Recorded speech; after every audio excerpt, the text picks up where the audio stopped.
ಬೀದಿಯಲ್ಲಿ ಕೆಲಸ ಮಾಡ್ತಾ ಇದ್ದೀರಾ, ಬನ್ನಿ ಹೀಗೆ.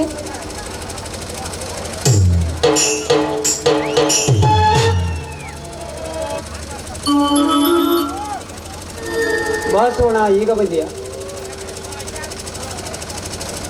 ಹೌದು, ಈಗ ಬಿಸಿಲಲ್ಲಿ ಕೆಲಸ ಮಾಡಿ ಆಯಾಸ ಆಗಿರ್ಬೇಕು ಅಂತ ತಿಳಿದು ಪೇಟಿಯಿಂದ ನಿಮಗೆ ಮಜ್ಜಿಗೆ ತಂದಿದ್ದೇನೆ, ತೆಗೆದುಕೊಳ್ಳಿ.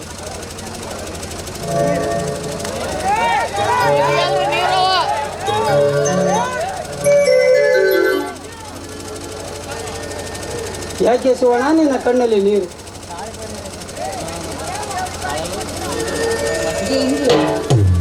ಸ್ವಲ್ಪ ತವರಿನ ನೆನಪಾಯಿತು ಅಷ್ಟೇ. ಹುಚ್ಚಿ, ತವರಿನ ಕಡೆ ನೆನೆಸುತ್ತಾ ಅಳುತ್ತಾ ಕುಳಿತರೆ ಆ ಸತ್ತು ಹೋದ ನಿನ್ನ ತಂದೆ ತಾಯಿಗಳು ಬರುವರೆಂದು ತಿಳಿದಿರುವ್ಯಾ? ಬಿಟ್ಟು ಬಿಡ ಅದವೆಲ್ಲ. ತಂದೆ ತಾಯಿಯನ್ನು ತೆಗೆದುಕೊಂಡ ಆ ನಾಥ ಹೆಣ್ಣಿನ ವೇದನೆಯನ್ನು ಅನುಭವಿಸುವವರಿಗೆ ಮಾತ್ರ ಗೊತ್ತಾಗಬೇಕು. ಸುವರ್ಣ, ತಂದೆ ತಾಯಿಗಳು ಇಲ್ಲದಿದ್ದರೆ ತಂದೆ ತಾಯಿ ಎಲ್ಲ ಸ್ವರೂಪವೇ ನಾನಾಗಿ ನಿನ್ನನ್ನು ನೋಡಿಕೊಟ್ಟಿದ್ದೇನೆ ಅಲ್ಲವೇ? ನನ್ನ ಮನೆಯಲ್ಲಿ ಏನಾದರೂ ಕಡಿಮೆ ಆದರೂ ನನ್ನನ್ನು ಕೇಳುತ್ತೆ, ನಾನು ತಂದು ಕೊಡ್ತೇನೆ. ಚೇಚಿ, ಆ ಮಹಿಳೆಯಂತೆ ಯಾವುದಕ್ಕೂ ತೊಂದರೆ ಆಗಿಲ್ಲ. ಸಾಕ್ಷಾತ್ ಪರಶಿವನ ಪ್ರತಿ ರೂಪದಲ್ಲಿರುವ ಪ್ರತಿ ನೀವು ನನಗಾದ್ರೆ ನನಗೆ ಯಾವ ಕೊರತೆಯೂ ಇಲ್ಲದಿದೆ. ಹಾಗಲ್ಲ ಸುವರ್ಣ, ಬೆಳ್ಳಿ ಬಂಗಾರದ ಕೊರತೆ ಏನಾದಿದ್ದರೆ ನನ್ನನ್ನು ಕೇಳು, ನಾನು ತಂದು ಕೊಡ್ತೇನೆ. ಹೊಟ್ಟಿನಲ್ಲಿ ನೀನು ಸುಖವಾಗಿರಬೇಕನ್ನುವುದೇ ಈ ನಿನ್ನ ಗಂಡನ ಆಸೆ. ಸದಾಕಾಲದ ಸುಖವಿರಲು ಆ ದೇವರಲ್ಲಿ ನಾವು ಬೇಡಿಕೊಂಡು ಬಂದಿಲ್ಲ ಅಷ್ಟೇ. ಅಂದರೆ ಮಕ್ಕಳಾಗಿ, ಅಂದರೆ ಮದುವೆಯಾಗಿ 80 ವರ್ಷ ಕಳೆದರೂ ಕೂಡ ನಮಗೆ ಮಕ್ಕಳಾಗಲಿಲ್ಲ ಕೊರತೆ ನಿನಗೆ? ಹೆತ್ತ ಮಗನಂತೆ ಮೈದಿನ ನನ್ನೊಂದಿಗೆ ಇರಬೇಕಾದ್ರೆ ನನಗೆ ಯಾಕ್ರಿ ಹಾಕೊಡ್ತೇನೆ? ಆ ಮೈದನನ್ನೇ ನನ್ನ ಹೊಟ್ಟೆಯಲ್ಲಿ ಹುಟ್ಟಿದ ಮಗನಿಗಿಂತ ಹೆಚ್ಚಾಗಿ ನನ್ನ ಮಗ ಅಂತ ನಡೆದುಕೊಳ್ಳೋಣ ನಾನು. ನೋಡು ಸುವರ್ಣ, ಮಕ್ಕಳೆನ್ನುವ ಪದ ಪೇಟೆಯಲ್ಲಿ ಸಿಗಲ್ಲ, ಅದು ದೇವರು ಕೊಟ್ಟ ಭಾಗ್ಯ. ದೇವರು ಕಣ್ಣು ತೆರೆದರೆ ನಮ್ಮ ಬಾಳು ಬಂಗಾರವಾಗಿ ನಿನ್ನ ಕನಸು ನನಸು ಆಗುವುದರಲ್ಲಿ ಸಂದೇಹವಿಲ್ಲ ಸುವರ್ಣ, ಸಂದೇಹವಿಲ್ಲ. ಸಾಕು ಮಾಡಿ ಆ ನಿಮ್ಮ ಮಾತನ್ನು ನನ್ನೊಂದಿಗೆ ಮಾತನಾಡ್ತಾ ನಿಂತ್ರೆ ಸಮಯ ಹೋದ ಪರಿಜ್ಞಾನವೇ ನಿಮಗೆ ಇಲ್ಲ. ಇವತ್ತು ಯಾವ ಅಮಾಸೆ ಅಂತ ಹೇಳಿ ನೋಡೋಣ. ಇಂದು ಎಲ್ಲ ಅಮಾಸೆ ಅಲ್ಲವೇ? ಎಲ್ಲ ರೈತರು ಚಕ್ಕಡಿ ಹುಡಿಕೊಂಡು ತಮ್ಮ ತಮ್ಮ ಹೊಲಗಳಿಗೆ ಹೋಗಿ ಈ ಭೂತಾಯಿ ಒಂದಿಗೆ ಸೆರಗ ಹಂಚಿಕೊಳ್ಳುವ ಶುಭ ದಿನವಲ್ಲವೇ? ಸರಿ, ಹಾಗಾದರೆ ನಾವು ಕೂಡ ಆ ಸಂತೋಷವನ್ನು ಈ ಭೂಮಿ ತಾಯಿಯೊಂದಿಗೆ ಹಂಚಿಕೊಳ್ಳೋಣವೇ? ಹಾಗಾದರೆ ಬುತ್ತಿ ಬಿಚ್ಚು, ಪೂಜೆ ಮಾಡಿ ಸೆರಗ ಹೋಗೋಣ. ಸರಿ ಸರಿ.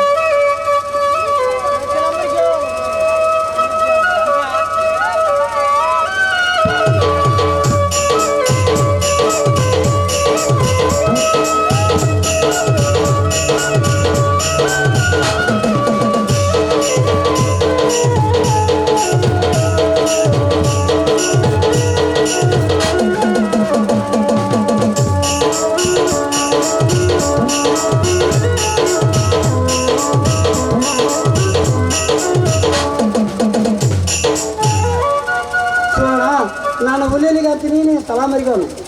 ಸರಿ ಸರಿ, ಹೇಳಿದ್ರೆ ಹಾಗೆ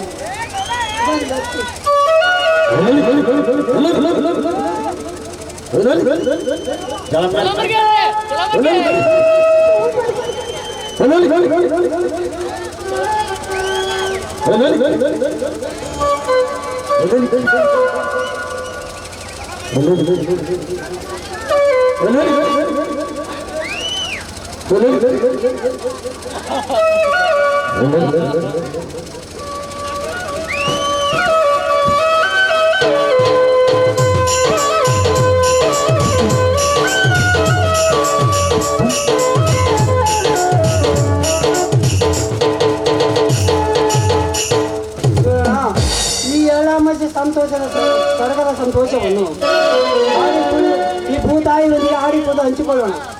ಸೋಡ ಹಚ್ಚ ಹಸಿರಿನ ಸಭೆಗೆ ನನ್ನ ಮೈ ತುಂಬಿಕೊಂಡು ಕುಲ ಕುಲನೆ ನಗುತ್ತಿರುವ ಈ ವನ ದೇವತೆ ಮಗಳಾಗಿ ನಿನ್ನ ಮಧುರ ಕಂಠದಿಂದ ನಿಂಪಾದಗಿ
ಕವನದ ಕೋಗಿಲೆ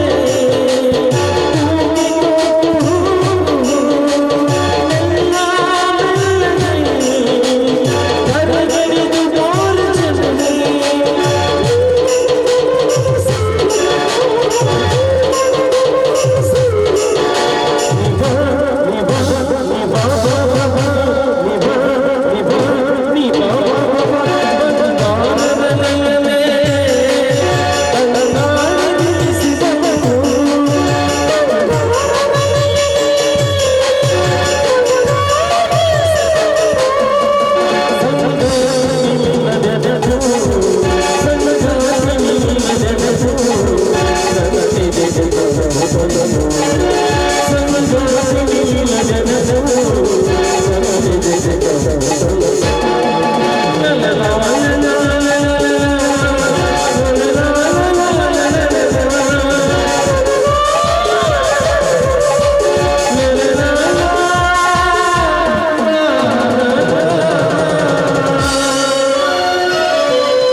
ಸುವರ್ಣ ತಂಗಿ ಸುವರ್ಣ ಓ ಬಾಣ ಈಗ ಬರ್ತೀವಿ. ಹೌದು ತಂಗಿ ಈಗ ಬಂದೆ. ಏಕಪ್ಪ ಮೃದುವಾಗಿ ಮಾತನಾಡ್ತೀನಿವಲ್ಲ ಆರಾಮಿಲ್ಲವೇ ನಿನಗೆ? ನನಗೇನಾಗಿದೆ ಮಾವ?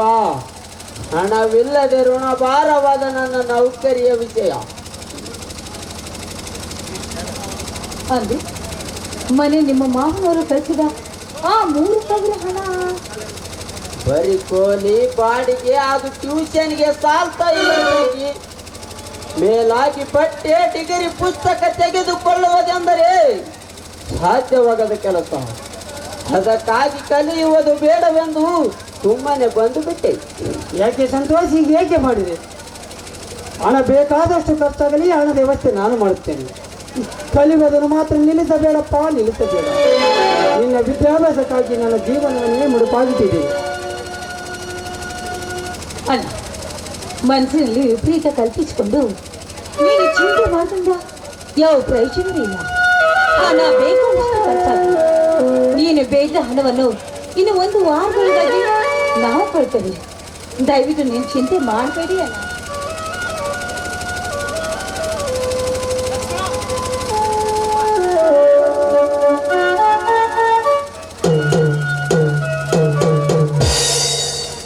ಅಣ್ಣ ಅತ್ತಿಗೆ. ಬಾ ಸಹೋದರ, ಈಗ ಬಂದೀಯಾ? ಹೌದು ಅಣ್ಣ, ಈಗ ಬಂದೆ. ಸಂತೋಷ್, ನೀನು ಯಾವಾಗ ಬಂದೆ? ನಾನು ಬಂದು 1-2 ತಾಸಾಯ್ತು ಲಕ್ಷ್ಮಣ.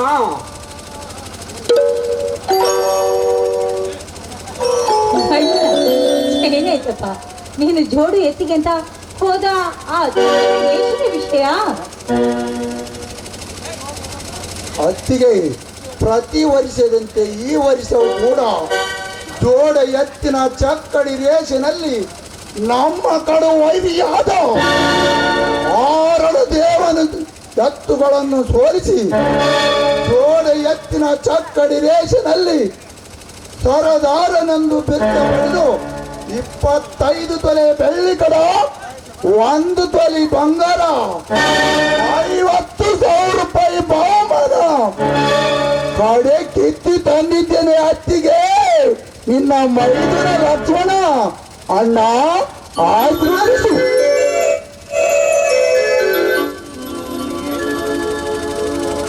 ಎದ್ದೇಳು ಸಹೋದರ, ಎದ್ದೇಳು. ಪ್ರತಿ ವರ್ಷ ಕೆಲವಿನ ಸರ್ದಾರ ನೀನು ಆಗಬೇಕೆನ್ನುವುದೇ ಈ ನಿನ್ನ ಅಣ್ಣನ ಆಸೆಪ್ಪ. ಆದರೆ ಎನ್ನುವ ನಿಟ್ಟುಸಿರಿನ ಮಾತಕಣ್ಣ ಈ ವಿಷಯದಲ್ಲಿ. ಸಹೋದರ, ನನ್ನದೊಂದು ಮಾತು ನಡೆಸಿಕೊಡ್ತೀಯ? ಇದನ್ನೇನಂತ ಹೇಳೋಣ? ಶಿವನ ಕ್ರೀಸ್ತನು ಸಾಬೇಕೆಂದು ನೀ ಕೇಳಿದರೆ ಅಕ್ಕಿಯಂತೆದರೆ ಬಿಚ್ಚಿ ಗಗನಕ್ಕೆ ಹಾರಿ ಆ ಶಿವನ ಕ್ರೀಸ್ತುಲವನ್ನು ತಂದು ಕೊಡಬಲ್ಲೆ. ಕೂಲಿಗಣ್ಣು ಬೇಕೆಂದರೆ ಆ ರಕ್ಷಣದಲ್ಲಿ ತಂದು ಕೊಡಬಲ್ಲೆ. ಹೇಳ, ಅದು ಯಾವ ಮಾತು? ಇನ್ನು ಮುಂದೆ ನೀನು ಚಕ್ಕಡೆ ಏಸಿ ಹೋಗೋದನ್ನು ಬಿಡಬೇಕು. ಅಣ್ಣ, ಇದೇನಣ್ಣ ನಿನ್ನ ಮಾತು? ಹುಟ್ಟಿ ಇಷ್ಟು ದೊಡ್ಡವನಾದರೂ ಈ ನಿನ್ನ ತಮ್ಮನಿಗೆ ಈ ನಿನ್ನ ತಮ್ಮನಿಗೆ ಒಂದೇ ಒಂದು ಮಾತಾಡಿ ಅಂತವನಲ್ಲ, ಈಗ ಯಾಕೋ ಇನ್ನ ಮೇಲೆ ಯಾವನ ಪುಣ್ಯತನ ತೋರಿಸಿ ಭಯದ ಭೀತಿ ಬಿತ್ತಿರಬೇಕು. ಏನಾಯ್ತಂದು ಏನಾಯಿತೆಂದು ಹೇಗೆ ಹೇಳುವುದು ಲಕ್ಷ್ಮಣ, ಹೇಗೆ ಹೇಳುವುದು? ಯಾಕಣ್ಣ, ಯಾವನು ಪುಣ್ಯ ಪುಡಾರಿದನ ಮಗನೇನಾದರು ಈ ಲಕ್ಷ್ಮಣನ ಮರಿತಾರಕ್ಕೆ ಸ್ವಚ್ಛನಿಂದ ಮಾತನಾಡಿದರೆ ಹಾಗೇನಾದರೂ ಸ್ವಚ್ಛನಿಂದ ಮಾತನಾಡಿದರೆ ಆಡಿದವರ ನಾಡಿಗೆ ಎಸಿ ಅವರ ವಿಷ ರಕ್ತದಿಂದ ನಿನ್ನ ಬಾಲ ತೊಯ್ತೀರಿ. ಏನಾಯ್ತಂದು ಸಹೋದರ, ನಾನು ಕಷ್ಟಪಟ್ಟ ಬೆಳೆದ ಯಾವನಾದರೂ ಪುಂಡ ನನ್ನ ಅತ್ತಿಗೆಯನ್ನು ಕೆಟ್ಟ ದೃಷ್ಟಿಯಿಂದ ನೋಡಿದರೆ ಹಾಗೇನು ನೋಡಿದ ನಿಜವಾದರೆ ಅವನು ಕಣ್ಣು ಕಿತ್ತಿ 10 ಕಾಗಿಗಳಿಗೆ ಹಾಕಿ ಬಿಡ್ತೀನಿ.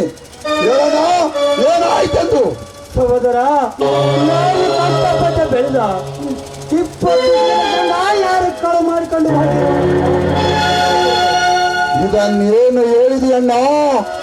ನನ್ನ ಹೃದಯದಲ್ಲಿ ಕುದಿಯುತ್ತಿರುವ ಕ್ರೋಧಾಗ್ನಿಯ ಜ್ವಾಲೆಯ ಮಾತನ್ನು ಗಂಡುಗಲಿ ವೀರ ಸಂಗೊಳ್ಳಿ ರಾಯಣ್ಣನಂತೆ ಜೋರ ಗುಂಡಿಗೆಯ ಗಂಡುಗಲಿ ಲಕ್ಷ್ಮಣನಿರುವಾಗ ಯಾವನ ಬಂಡ ಈ ಲಕ್ಷ್ಮಣನ 20 ಚೀಲ ಸಂಘ ಕಳುವು ಮಾಡಿಕೊಂಡು ಹೋಗಿದ್ದನೆಂದರೆ ಪುಂಡ ಪುರುಷರಾದ ಗಂಡಾದ ಈ ಲಕ್ಷ್ಮಣ ಇತ್ತು ಸತ್ತಂತೆ.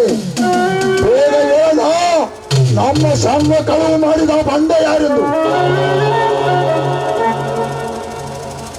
ಸಮಾಧಾನ ತಂದುಕೊಳ್ಳಿ, ಸಮಾಧಾನವನ್ನು ತಂದು ಇನ್ನೆಲ್ಲಿದೆ ಎಲ್ಲವನ್ನು ವಿಚಾರ ಮಾಡಿಕೊಳ್ಳಿಕ್ಕೆ ನಿಮ್ಮ ಅಣ್ಣನಾರೇ ಇದ್ದಾರೆ. ಅಂದ ಮೇಲೆ ನೀನು ಇನ್ನೆಲ್ಲಿದೆ ಹತ್ತಿದೆ ಈ ನಿನ್ನ ಮೈದು ನನಗೆ ಸಮಾಧಾನ. ನಮ್ಮ ಸಂಘ ಕಳುವು ಮಾಡಿದ ಆ ಕಟುಕ ಯಾರೆಂದು ಪತ್ತಚ್ಚಿ ಅವನ ವಿಷ ರಕ್ತ ಕುಡಿಯಲು ಹಸಿದ ಹುಲಿಯಂತೆ ಅಪ್ಪರಿಸಿ ಹೊರ ಬರುತ್ತಲಿದೆ ನನ್ನ ವಿಷ ರಕ್ತ. ಅಣ್ಣ, ಅವನ್ ಯಾರೆಂದು ನೀನೀಗ ನನಗೆ ಹೇಳದಿದ್ದರೆ ನಿನಗೇನನ್ನ ಹಾಳಾಗಿದೆ. ಲಕ್ಷ್ಮಣ, ಏನ ಯಾರ ಬಂದ ಕುಟೆ ಅಂದು ಅವನು ಯಾರು ಅಣ್ಣ, ನಾನಿಲ್ಲದ ಸಮಯ ಸಾಧಿಸಿ ನನ್ನ ಹೊಲದಲ್ಲಿರುವ 20 ಚೀಲ ಶಾಂಗು ಕಳುವು ಮಾಡಿದ ಆ ಬಂಡ ಯಾರೆಂದು ಪತ್ತೆ ಹಚ್ಚಿ ಅವನ ನಮ್ಮೂರದ ಮೊಮ್ಮನ ಅರಿಕಿ ಕೋಣದಂತೆ ಅವನು ಓಡಾಡಿಸಿ ಕರೆದು ಅವನ ರುಂಡ ಮುಂಡ ಬೇರ್ಪಡಿಸದಿದ್ದರೆ ನನ್ನ ಹೆಸರು ವೀರ ಲಕ್ಷ್ಮಣನೇ ಅಲ್ಲ.